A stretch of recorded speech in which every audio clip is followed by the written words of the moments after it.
अभी तो कली का प्रथम चरण, कलिजुगे कलि प्रथम चरण, जम्बू द्वीपे भारत वर्षे ओम विष्णु विष्णु विष्णु। ऐसा आप संकल्प में स्मरण करते हैं पूजा पाठ संध्या इत्यादि कृत्यों में नित्य। ये सब कल की अवतार होने वाला है। मध्य में भगवान का और भी भक्तों के निमित्त भी अवतार हुए हैं। हंसावतार, ध्रुव वरदायका वरद राजा अवतार, वेदों की रक्षा करने के लिए एक कल्प में भगवान का हयग्रीवावतार हुआ। जिस कल्प में मत्स्यावतार नहीं हुआ उस कल्प में हयग्रीवावतार भगवान का हुआ, जो कि विद्या के अधिष्ठाता, वेदों के रक्षक और श्री संप्रदाय के तो आराध्य विद्या के देवता है। ये तो हमारी गुरु परंपरा में आराध्य है। और गुप्त इनकी आराधना भगवत्पाद शेषावतार श्री संप्रदाय प्रवर्तकाचार्य रामानुजाचार्य की पद सरणी में भगवान हयग्रीव की विशिष्ट आराधना है, जिसमें उद्गीत की उपासना है। छांदोग्य जो आज्ञा कर रहा है उद्गीत विद्या की, हयग्रीव के उपासक उद्गीत की उपासना करते हैं। उद्गीत क्या है? ओम इत्येकाक्षरम उद्गीतम, ओम ही उद्गीत है। और उसकी विशिष्ट पद्धति है। ओम के अलग अलग अक्षरों की उपासना है। आ उ मा, जैसे आज प्रसिद्ध है उपासक ऐसे नहीं बोलता। जब उपासना होगी अलग अलग वर्णों को एक साथ नहीं, अलग अलग संधि रहित विच्छिन्न अलग अलग उनकी उपासना होगी। अ उ म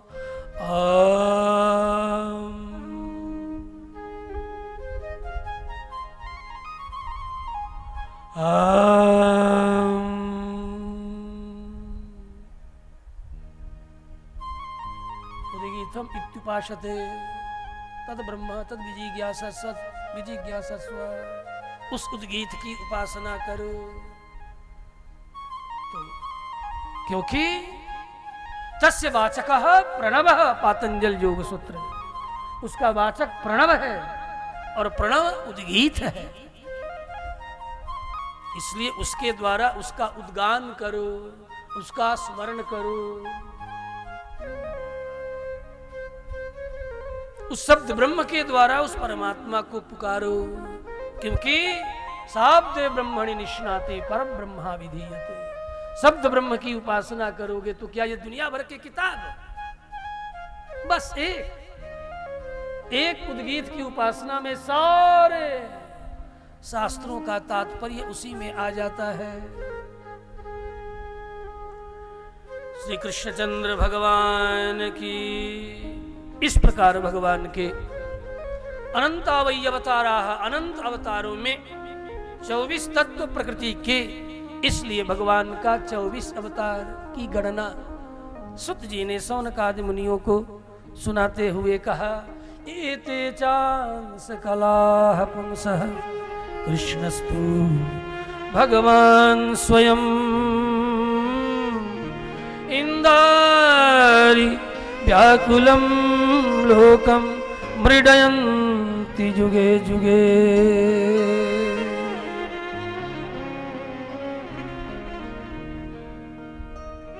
इंद्र के शत्रुओं से व्याकुल होकर के लोग बार बार उस परमात्मा की खोज में लोग जुग जुग से लगे हुए हैं।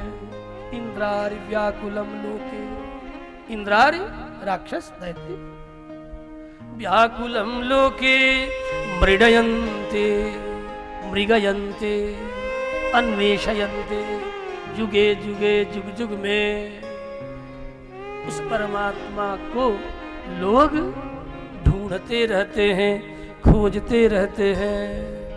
जिस परमात्मा का जन्म भी दिव्य है, कर्म भी दिव्य भी है और गुप्त भी है। जन्म गुह्यम भगवतो एतत् प्रयतो यह नरः सायं प्रातः अवतार गृणन भक्त्या दुख ग्रामात् विमुच्यते। संध्या में भी, प्रातः काल में भी, दोपहर में भी ऐसे भगवान श्री हरि के विविध अवतारों के चरित्र को जो जन सुनते हैं, गाते हैं या स्मरण करते हैं, दुख ग्रामा, जन्म और मृत्यु ही सबसे बड़ा दुख है। और जन्म और मृत्यु के मध्य में जो दुख ग्राम है, दुखों का जो समूह है, उस दुख समूह से जीवात्मा हम सब मुक्त हो जाते हैं। दुख ग्रामात् विमुच्यते। तो यदि हमें दुखों के समूह से मुक्त होना है तो ऐसे भगवान श्री हरि के विविध अवतार लीला का चिंतन मनन स्मरण निरंतर करते रहना चाहिए, क्योंकि ये जगत भी उन्हीं का है, किसी और का नहीं। प्रारंभ में कहा आए अंतः प्रविश्य आभाति अंतः प्रविष्टः।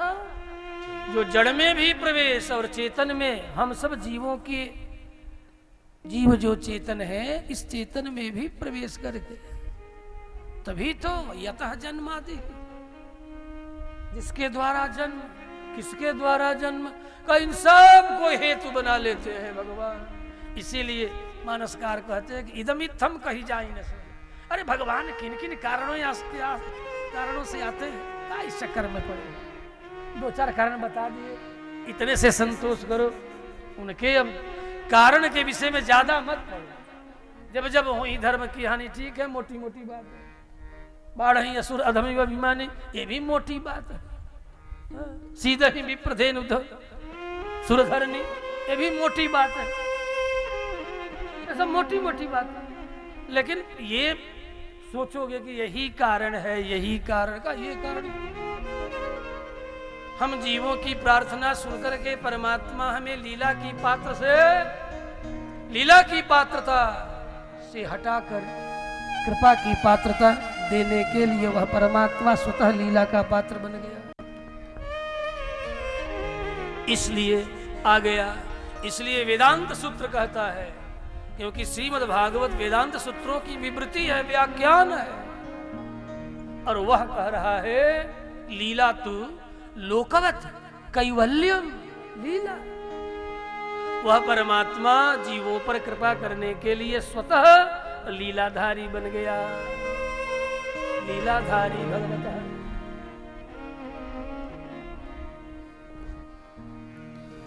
चली जा रही है एक अंतरा भजन उमर धीरे धीरे चली जा रही है, उम्र धीरे इसलिए गा दो भजन। चली जा रही है, उम्र धीरे धीरे चली जा रही है, उम्र धीरे धीरे। पल पल यूं आठों पहर धीरे धीरे, पल पल यूं आठों पहर धीरे धीरे चली जा रही है, उम्र धीरे धीरे चली जा रही है, उम्र धीरे धीरे। जो करते रहोगे भजन धीरे धीरे, जो करते रहोगे भजन धीरे धीरे, ओ जो करते रहोगे भजन धीरे धीरे, जो करते रहोगे भजन धीरे धीरे मिल जाएगा वो सजन धीरे धीरे, मिल जाएगा वो सजन धीरे धीरे। चली जा रही रही है उम्र धीरे धीरे, चली जा रही है उम्र धीरे धीरे।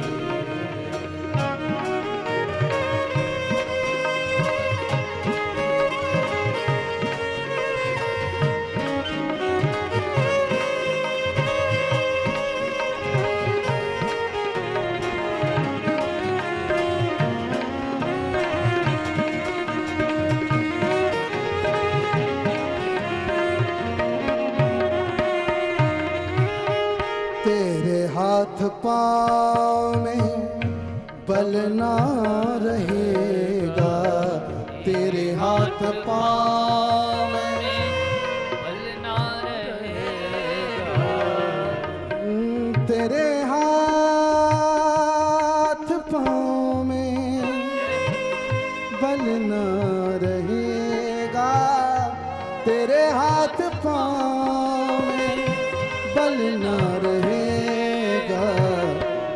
झुकेगी तुम्हारी कमर धीरे धीरे, झुकेगी तुम्हारी कमर धीरे धीरे, चली जा रही है उम्र धीरे धीरे। जो करते रहोगे भजन धीरे धीरे, जो करते रहोगे भजन धीरे धीरे, तो मिल जाएगा वो सजन धीरे धीरे, तो मिल जाएगा वो भजन धीरे धीरे।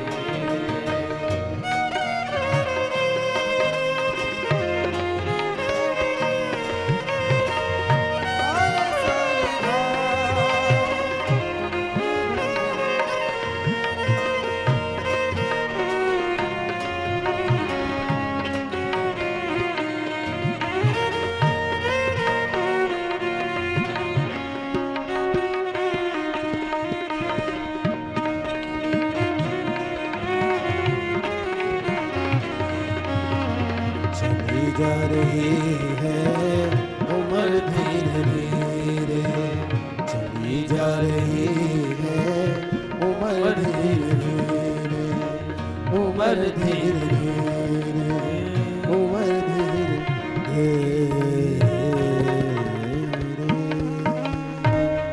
शौनकादि मुनियों को सुत जी महाराज इस प्रकार भगवान के विविध अवतारों की चर्चा करते हुए स्मरण दिलाया। अरे शौनकादि मुनियों, सुत जी ने कहा, इदम भागवतम नाम, जो मैं तुम्हें सुना रहा हूं, पुराणम ब्रह्म संहितम, वेद संहितम, वेद सम्मत पुराण है। पुराणी उन्नयति, जो जीव मात्र को उन्नति की ओर, आत्म परमात्मा की ओर ले जाने वाला है। ब्रह्म संहितम,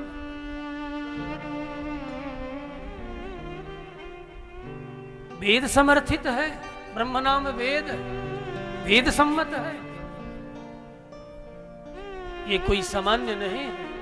वैसे भी पुरापि नवम पुराणम, अत्यंत प्राचीन होकर जब जब सुनो तब तब कुछ नए नए भाव, नए नए अर्थ, नई नई युक्तियां, नए नए अंतर हृदय से तंत्री को झंकृत करने वाले अद्भुत प्रेममय सूत्र प्रकट होते रहते हैं। इसीलिए कहा पुराणम किम पुरापि नवम, नवम नवम यन नवता मुपैति। जब जब कहो, जब जब सुनो, तब तब लगे बस आज पहली बार कह रहे हैं। सुनने की बात छोड़ो, मुझसे पूछो, मुझे तो जब जब मैं बोलता हूं, मेरे भीतर से ठाकुर जी जब जब कहते हैं, तब तब लगता है कुछ नया ही, कुछ नए ही भावों में गुंफित होकर के ये पुराण प्रकट हो रहा है। इसलिए सुबोधनीकार ने कहा पुरापि नवम, नवम नवम यन नवता मुपैति। जब जब कहो, जब जब सुनो। इसलिए प्राचीन होकर के भी जो सदा नवीन बना रहे, जब जब श्रवण करो, जब जब कथन करो, तब तब लगे कि कुछ नया है। बिल्कुल नया है। इसलिए यह पुराण है, भगवान की कृपा से आया है। इसलिए भगवतात आगत तम आगतम पुराणम श्रीमद् भागवतम पुराणम। भगवान से आया हुआ तत् आगतम।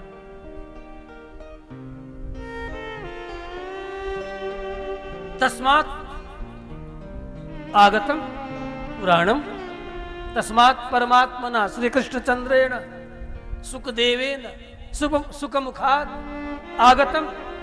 सुखमुख से आने के कारण ये सुख कौन है? वैयासकी स भगवान, ये बाबा कोई और नहीं है। ये मत सोचना कि सुखदेव कोई और है। वैयासकी स भगवान सज विष्णुरातम, विष्णुनारातम। ये विष्णुरात परीक्षित और ये ब्रह्मरात सुखदेव। वैयासकी स भगवान व्यासस्य पुत्रम पुमान वैयासकी सुखदेव पुमान कृष्ण। कृष्ण ही है। देखो भाई, तुम्हारे विषय में तुम किसी को कितना भी बता दो, कितना भी बता दो, अपने विषय में कितना भी अपनी चर्चा कर दो कि मैं ऐसे हूं, मैं ऐसे हूं, मैं ऐसा हूं, मेरा इतना है, मेरा उतना है। दूसरा व्यक्ति कितना भी आपके विषय में जान जाए, फिर भी वह आपसे, आपके बराबर और आपसे अधिक नहीं जान सकता। तो भगवान की कथा तो भगवान ही सबसे अधिक जानते हैं। आपके विषय में मुझे कुछ कहना हो, अब मान लो हमारे सामने कथा के मध्य में बाल व्यास श्री रामचंद्राचार्य जी पधारे हुए हैं। इनके विषय में मुझे बहुत कुछ पता है, फिर भी इनके समान पता नहीं। हाँ, बहुत कुछ जानता हूं, लेकिन इनके समान नहीं जानता। उसी तरह भगवान के विषय में भगवान से अधिक कोई और नहीं जान सकता। तो भगवान की कथा जब भगवान स्वतः कहें तभी वह तत्वतः होगा। कोई भी द्वितीय तृतीय कहेगा वह तत्वतः नहीं होगा। उसमें अधूरापन होगा, पूरापन नहीं होगा, पूर्णता नहीं होगी, अधूरापन होगा। तो भगवान की कथा स्वतः भगवान ही कहने के लिए, परीक्षित को सुनाने के लिए सुखदेव बन करके कृष्ण ही आए हैं। इस बात को सुत जी दसम स्कंध में निवेदन करते हैं, पूर्वार्ध में ही, कि वैयासकी ही कहा कौन है ये व्यास का बेटवा? कौन है व्यास का बेटवा? जानते हो कौन है? सौनकादि मुनियों का कौन है? भाई कोई और नहीं है दादा, ये साक्षात कृष्ण ही है। नहीं तो परीक्षित सुनने वाला नहीं था, क्योंकि माई के पेटे में देख लिया था, पेटवे में परीक्षित राजा देख लिया, देख ले रह ले कि हमारे माई के पेट में हमारा रक्षा के कोई उ तो लौकते नहीं खे बाहर ही नहीं था। जकरा जकरा गोदी में जास देखस खूब मुंह निहारस कि उ आदमिया कहाँ गई जो उनकी माई के पेटवा में हमरा के चक्राकार घूम घूम के रक्षा कैलस, उ कहाँ गई? और जब न दिखाई पड़े तो उसी की छाती पीट पीट करके रोते थे। इतना रोते थे कि छाती से गोद से नीचे उतर जाते, फिर कोई दूसरा और हौले से उठाता, उसे भी निहारते, दाढ़ी पकड़ता, ठुड्डी पकड़ता, पकड़ पकड़ करके देखता, वही है क्या? ये भी वह नहीं है, ये भी वह नहीं है, ये भी वह नहीं है, ये भी वह नहीं है। लेकिन जब सुखदेव मुनि पधारे हैं, ऋषि समीक पुत्र श्रृंग के कृपा से, श्रृंग के साप से, समीक पुत्र श्रृंग का जब साप लगा, इसलिए रोसो भी प्रीत सुनि रस विषय तस् निसीम शक्ति। निसीम शक्तिशाली परमात्मा को अपने हृदय में धारण करने वाला कोई महात्मा साप भी दे तो घबराना नहीं। महात्मा का साप मिल गया, परमात्मा मिल जाएगा। पक्की बात की खबर कर रहे हैं, हाँ? पक्की खबर। साप मिल गया है, परमात्मा मिलेगा। कृपा हो गई। इसलिए मानसकार ने भी गाया। क्या गाया? हाँ? बड़ा सुंदर गाया है। ये पंक्ति तो हम लोगों को बार बार स्मरण करना चाहिए कि साप दे ताड़ना करे, कठोर उक्ति कहे, फिर भी संतों विप्रों का सम्मान करना, फिर भी प्रणाम करना। घ्रंतम बदंतम परुषम सपंतम, शास्त्रकार स्मृतिकार कहते हैं, उसी को मानसकार ने अनुदित किया। सापत ताड़त परुष कहंता विप्र पूज्य यही गवहि संत।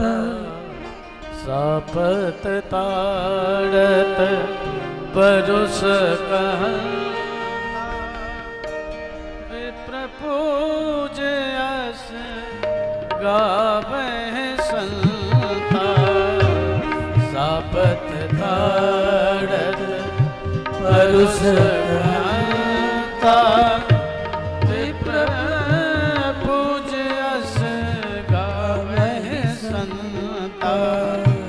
सापत ताड़त परुष कहंता विप्र पूज्य यश गावहि संता। सापत ताड़त परुष कहंता। सापत ताड़त परुष कहंता विप्र पूज्य यश गावहि संता।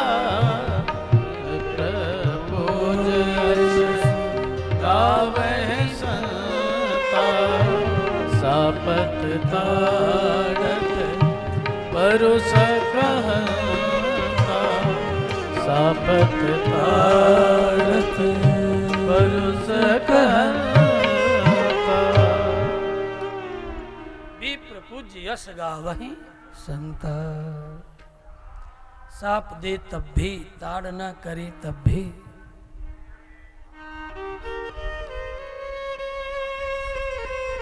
इसलिए श्रृंग का साप भी वरदान बन गया।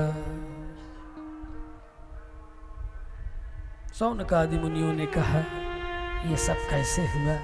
सूत सूत महाभाग बदनो बदतांबर कथाम भागवतीम पुण्याम यदाह भगवान शुकः। हे सूत जी महाराज, हे महाभाग्यशाली, बदनो बदतांबर, हे कहने वालों में ज्येष्ठ श्रेष्ठ, कथाम भागवती पुण्य, ऐसी भागवती पुण्य कथा भगवान सुखदेव ने कब कहा, कैसे कहा है? कस्मिन युगे प्रवृत्तेयम, किस युग में कहा? स्थाने वाक्येन हेतुना, किस स्थान पर कहा, किस कारण से कहा? कुतः संचोदितः कृष्णः कृतवान संहिता मुनि, और कहां पर भगवान श्री कृष्ण की कृपा से ये भागवत संहिता, परमहंस संहिता अपनी लेखनी से प्रकट कर दिया। ये सब सारी बातें जरा कहो ना बाबा, क्यों थोड़े में इस अमृत को ठीक से पिलाओ ना। संतोष नहीं हो रहा, जरा बताओ ना। तस्य पुत्रो महायोगी समद्रिंग निर्विकल्पकः। हमने तो ये सुना है तस्य योगी, उनका पुत्र कृष्ण द्वैपायन बादरायण का बेटा, निर्विकल्प समाधि में तल्लीन रहने वाला, ओ भगवान कृष्ण के सगुण साकार वृत्तियों में कैसे उलझ गया, उनके चरित्रों में उसका चित्त कैसे ठहर गया, और बिना ठहरे सुखदेव परीक्षित को कैसे सुना दिया? हमने तो ये सुना है कि दूध भर पीता है, आभीर पल्लियों में गाय दुही जाए तो थनों के नीचे अपना अंजलि बढ़ा दे और उसी में आभीर गो दुग्ध दोहन करने वाले दूहने वाले दूह देते और घुटर घुटर पी करके 9 2 11 चल देता। ऐसे निर्विकल्पक समदृंग निर्विकल्पक समत्व दृष्टि को प्राप्त किया हुआ सुखदेव महामुनि ब्रह्मनाथ ये परीक्षित के यहाँ कैसे ठहर गया दादा? ये तो दूध पीने भर ही ठहरा करता था।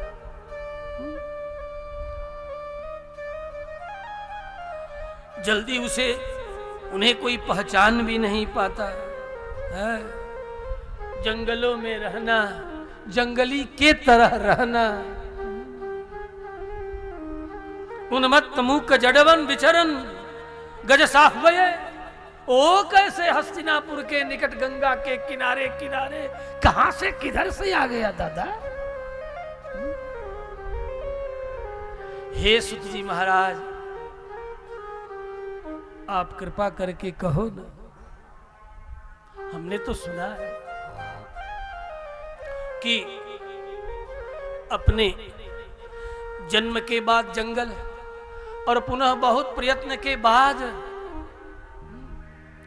अगस्त्यादि ऋषियों के शिष्यों ने बादरायण वेदव्यास के चरणों में बैठ करके भागवती कथा वार्ता श्रवण करते हुए उन लोगों के श्रीमुख से भगवान की लीला कथा को श्रवण करके आ गए।